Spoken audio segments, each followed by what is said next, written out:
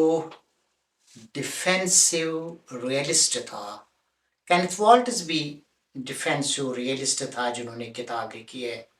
دا politics امنگ nations, اور انہوں نے کتاب لکھی ہے جورس نے، اس کا نام تھا perceptions and miss perceptions in international politics. انہوں نے کہا کہ جو ڈیفینس ہے یہ ایزی ہے دین اوفینس سے، اور پرابلم تب شروع ہو جاتا ہے کہ جب آپ ڈیفینسو موڈ سے اوفینسو موڈ پہ آ جاتے ہیں تو پھر جنگیں نہیں بچا سکتے۔ انہوں نے کہا کہ ڈیفینسو کے لیے پاور کا حصول ضروری ہے، لیکن جب آپ اوفینسو ہو جاتے ہیں تو جنگیں ہونا ناگزیر ہو جاتی ہے۔ فرید زکریا نے ایک کتاب لکھی ہے، اس کا نام تھا اوفینسو ڈیفینسو بیلنس۔ ان کا ماننا ہے کہ اگر اوفینسو ڈیفینسو میں بیلنس رہے تو دوسرا ملک اوفینڈ نہیں ہوگا، لیکن اس میں بھی طاقت کا حصول ضروری ہے، اور یہ سمجھنا اور سمجھانا بڑا مشکل ہے کہ آپ ڈیفینسو ہیں یا اوفینسو ہیں، تب تک کہ جب تک دوسرے کو آپ کا خوف تنگ نہ کریں، اور اگر آپ کا خوف کا بڑھاوا ہو گیا تو پھر دوسرا بھی اوفینسو لائن پہ آ جاتا ہے، تو وہ اوفینسو اور ڈیفینسو میں جو بیلنس ہو جاتا ہے اس سے طاقت کا حصول دونوں کے لیے ناگزیر ہو جاتا ہے۔ کیورس فیلوز، اب ہم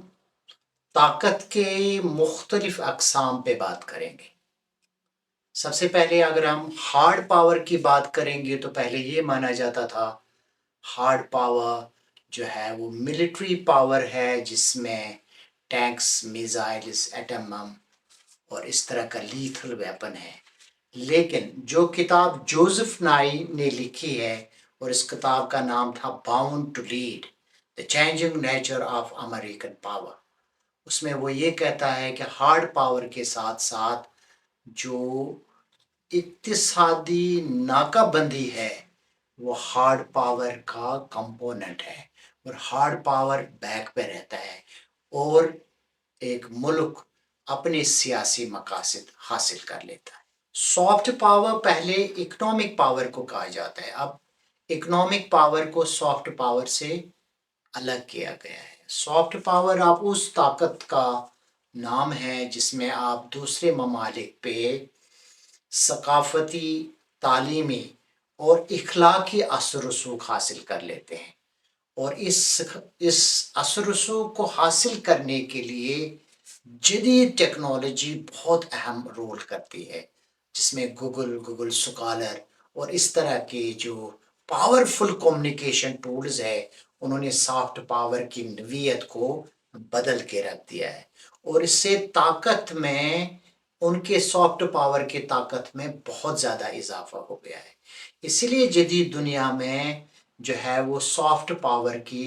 اہمیت بہت زیادہ بڑھ گئی ہے، اسی لیے اس کو کہتے ہیں کہ یہ جو سافٹ پاور ہے یہ جدید دنیا کا فرنٹ لائن سولجر ہے۔ اقتصادی پاور یا اکنامک پاور، جدید دنیا میں یہ مانا جاتا ہے کہ جس کے پاس اکنامک پاور ہو وہ ہارڈ پاور کو بڑھا سکتا ہے۔ اسی لیے جدید دنیا میں جو وسائل کے حصول کا جنگ ہے وہ ہارڈ پاور کا بھی فرسٹ جو ہے وہ انیشیٹو رہا ہے،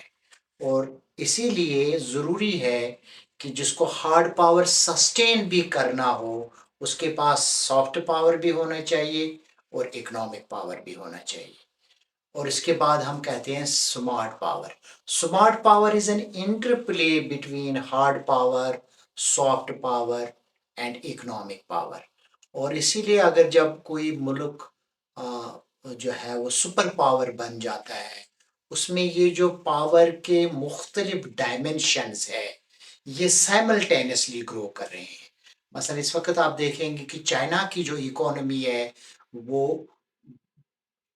بڑی فاسٹ کے ساتھ گرو کرتی ہے، لیکن اس کے ساتھ ساتھ اس نے ملٹری پاور یا ہارڈ پاور کو بھی بڑھانا شروع کر دیا ہے۔ لیکن چونکہ اس وقت بھی سپر پاور کے پاس آئی ایم ایف اور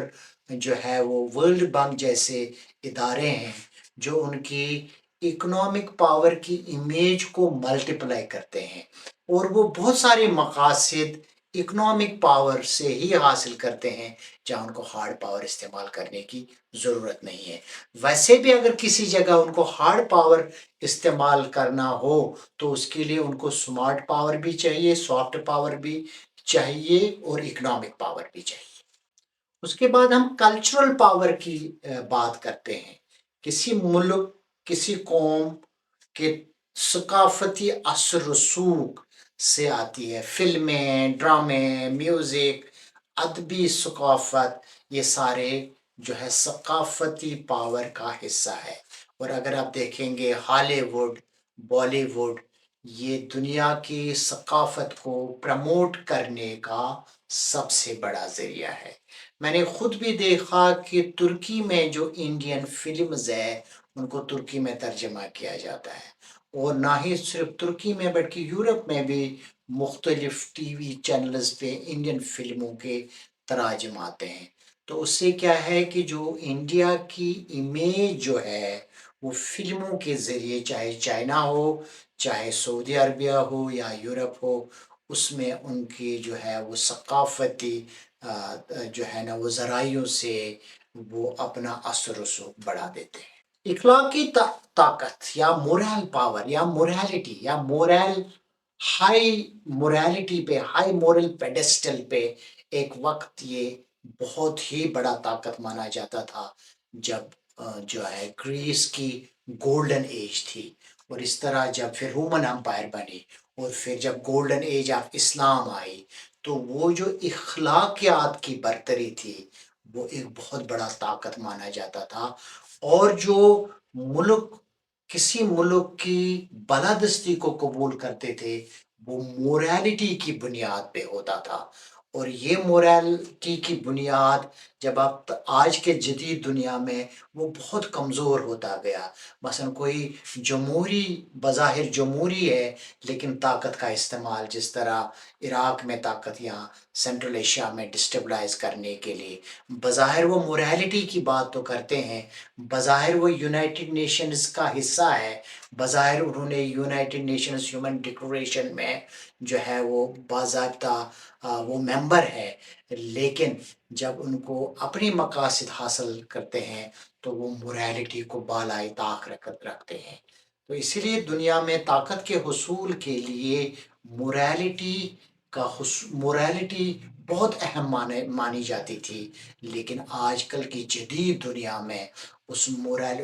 جو ہے اخلاقی جو ہے نا وہ زوال آیا ہوا ہے، اور دنیا میں جو طاقت کا حصول کے لیے اس مورالٹی کو ہی ختم کیا گیا ہے۔ آج ہم نے کیوریس فیلوز یہ سمجھا